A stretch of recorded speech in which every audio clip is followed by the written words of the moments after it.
राजा हरिश्चंद्र अयोध्या के प्रसिद्ध सूर्यवंशी राजा सत्यव्रत के पुत्र थे। वे हर हाल में केवल सच का ही साथ देते थे।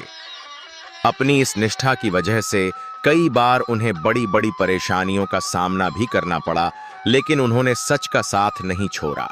एक बार जो प्रण वे ले लेते थे उसे किसी भी कीमत पर पूरा करके ही छोड़ते थे। राजा हरिश्चंद्र की सत्यनिष्ठा की ख्याति चारों ओर फैली हुई थी। ऐसे में ऋषि विश्वामित्र ने उनकी परीक्षा लेने का निश्चय किया। उसी रात राजा हरिश्चंद्र ने एक सपना देखा कि जिसमें उनके राजभवन में एक तेजस्वी ब्राह्मण आते हैं और राजा उन्हें आदर से बैठाते हैं। राजा उन ब्राह्मण का आदर सत्कार करते हैं और उन्हें अपना राज्य दान में दे देते हैं। राजा हरिश्चंद्र जब नींद से जागे तो वे अपना सपना भूल चुके थे। अगले दिन उनके दरबार में ऋषि विश्वामित्र आ गए। उन्होंने सपने में राज्यदान की बात राजा को याद दिलाई।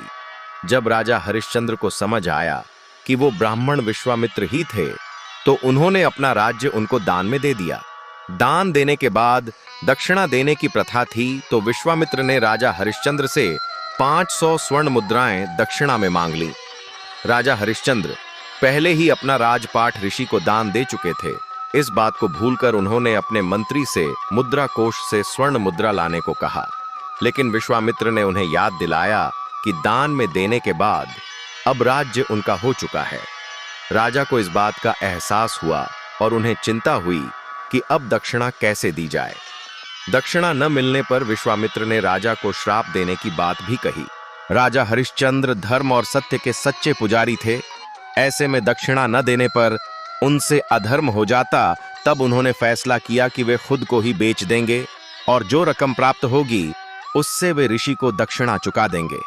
इसी उम्मीद के साथ उन्होंने खुद को काशी के एक चांडाल को बेच दिया और चांडाल ने ऋषि को उनकी कीमत अदा कर दी। इसके बाद राजा हरिश्चंद्र शमशान में रहने लगे। अपने जीवन में राजा हरिश्चंद्र को कई हृदय विदारक स्थितियों का सामना करना पड़ा। कई बार उनका परिवार से वियोग भी हुआ, लेकिन उन्होंने अपने सत्य का मार्ग कभी नहीं त्यागा। राजपाट छोड़ने के बाद जब राजा ने खुद को चांडाल के हाथों बेच दिया, तो वो अपनी पत्नी और बेटे से बिछड़ गए। रानी अपने बेटे के साथ एक घर का काम करने में लग गई। जिस रानी की कभी सैकड़ों दासियां हुआ करती थीं, वो अब नौकरों की जिंदगी जीने लगी। इस तरह राजा का पूरा परिवार बिछड़ गया। रानी और उनका पुत्र घरेलू काम करके अपना पेट पालने लगे। इतने कष्ट सहकर भी राजा अपना काम सत्यनिष्ठा से करते रहे। समय बीतता गया, लेकिन राजा ने कभी अपने काम में कोई त्रुटि नहीं आने दी। बिना अपनी पत्नी और पुत्र की स्थिति के बारे में जाने राजा हरिश्चंद्र अपनी जिंदगी जी रहे थे।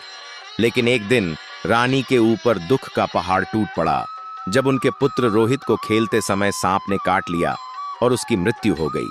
रानी की जिंदगी में अचानक ही तूफान सा आ गया, जो उनका सब कुछ उड़ा कर ले गया। यहाँ तो उन्हें यह भी मालूम न था कि उनके पति कहाँ हैं और उन तक कैसे ये खबर पहुंचाई जाए। रानी के पास कैफन तक के पैसे न थे और वो समझ न पाई कि ऐसे में क्या किया जाए। रोती बिलखती रानी पुत्र को गोद में उठाए उसका अंतिम संस्कार करने के लिए उसे शमशान ले गईं। रात हो गई थी और चारों ओर सन्नाटा था। शमशान में पहले से ही 2 चिताएं जल रही थीं।